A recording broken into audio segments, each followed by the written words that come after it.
Does anyone actually still remember the airline Spanair? Well, Herpa made quite a few aircraft models over the years. For example, an A320, which is very rare these days, and a little bit more abundant, the A321, which makes it much more affordable these days.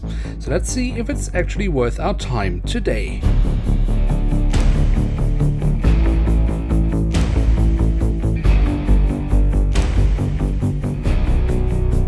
And with that, hello and welcome to a new episode of Review, where today we'll take a closer look at an Airbus A321-200 of Spanair. At the front of the box we have a lovely rendition of the aircraft model. Inside and underneath that we have the Spanair branding. Then on the back side of the box we have the same rendition once more. We're given the original dimensions of the aircraft and some additional information. So that's it for the box. Let's take a closer look inside and at the aircraft model itself.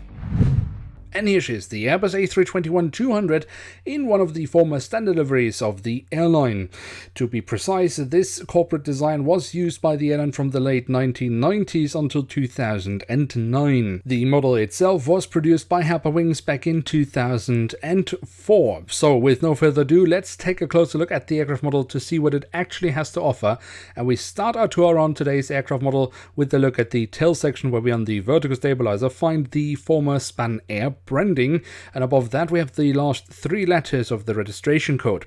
The full registration code alongside the Spanish flag and the IATA logo we find on the fuselage, and towards the very tail of the aircraft we unfortunately don't find any detailing around the APU exhaust. This is however not unusual for an aircraft model of that time period. At the front of the aircraft and across the fuselage we then have the writing of Spanair. Next to that we have the IATA logo and the Star Alliance logo, of which the airline used to be a member. Underneath the cockpit windows we then have the name of the aircraft, and that leads us of course to the cockpit section itself. Well, here we find the cockpit windows, and above that the last three letters of the registration code. But that's all the printed detailing we get here, which is of course very basic. A look at the engine nacelles reveals that they have been kept in all white, just as most of the fuselage, but do carry the former Spanair branding, and the silver leading edge has been printed on as well. The physical detailing itself is of course nowhere near as nice as with more recent releases, but for the time period that was just the standard. From the engines we can move on to the wings, which we should definitely also take a closer look at, starting off with the top side, where we have the different flaps, slats and spoilers carved out very nicely, and some different shades of grey for additional detailing.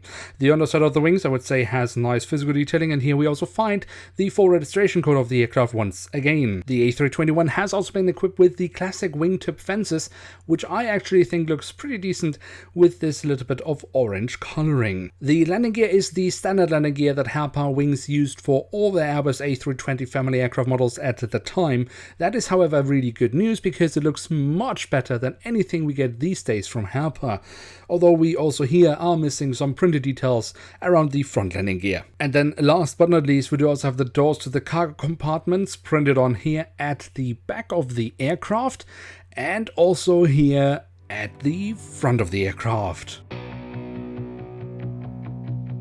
So there we have it, the Airbus A321-200 in a former standard livery of Spanair from Herpa Wings in scale 1 to 500.